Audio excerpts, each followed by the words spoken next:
Consensus is coming up here in late April, and a big topic of discussion there will be Solana and the Solana phones. They always talk about the new emerging technology. We've been hearing about the Solana phone for quite some time. I am very, very fascinated to see what's going to happen with the Solana phone, and if they can knock this out of the park, I think this could save Solana in a lot of ways. I don't think Solana is going anywhere, by the way, right? But they have really struggled since the FTX drama. Now, crypto is likely to continue growing.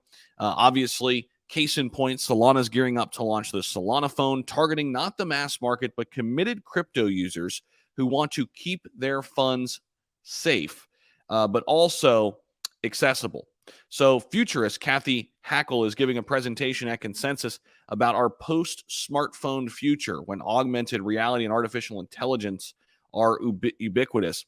The market for crypto phones and wearables might still be small now, right? But it's all part of a wider ownership economy that is rocketing to life. There are competing visions of what exactly this will look like, how far the crypto and metaverse will penetrate everyday life.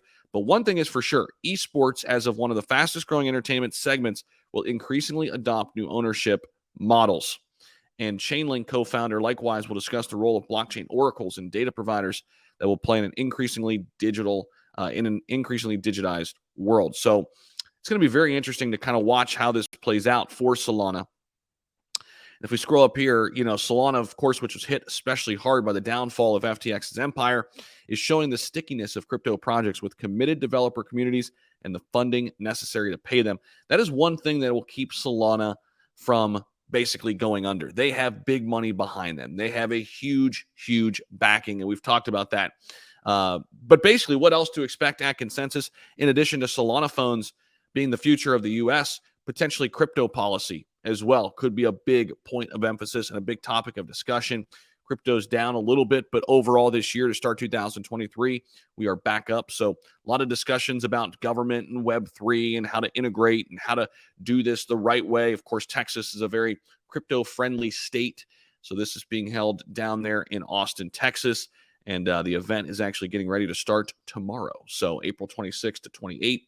And that'll be interesting. I'm interested to see kind of what happens with Solana. Speaking of Solana, we can go ahead and take a look at the price of Solana right now. And over on CoinMarketCap, things have been hit pretty brutally. It's down to $21. It's still ranked number 10, guys. It's not going anywhere. $8.2 billion market cap. And if we zoom out a little bit year to date, Solana is still up from its lows where it was down below $10, right? Not too long ago. If we go to the all chart, you can see down in here it was trading, down there $10, even below it, $9.80, 88 cents back on December 30th of 2022. So it's up 100% since then. Still, Solana so far down from its previous all-time high, but now it's back into that range of a 10x away. That is where a lot of altcoins are. So it's not out of the realm of possibility that Solana is kind of gearing up for that similar type of run, a 10x away from its previous all-time high. Now, we'll see what happens with these Solana phones, because this could be a catalyst unlike anything else that any other crypto projects have. There's been a lot of discussion about it, a lot of hype around it, but once we get an actual working product, and then we'll see if people actually use it and like it, it'll be interesting. It's going to be very, very fascinating to watch. Let me know what you guys think down below in the comment section. Don't forget to like, comment, subscribe, hit that notification bell. We'll see you.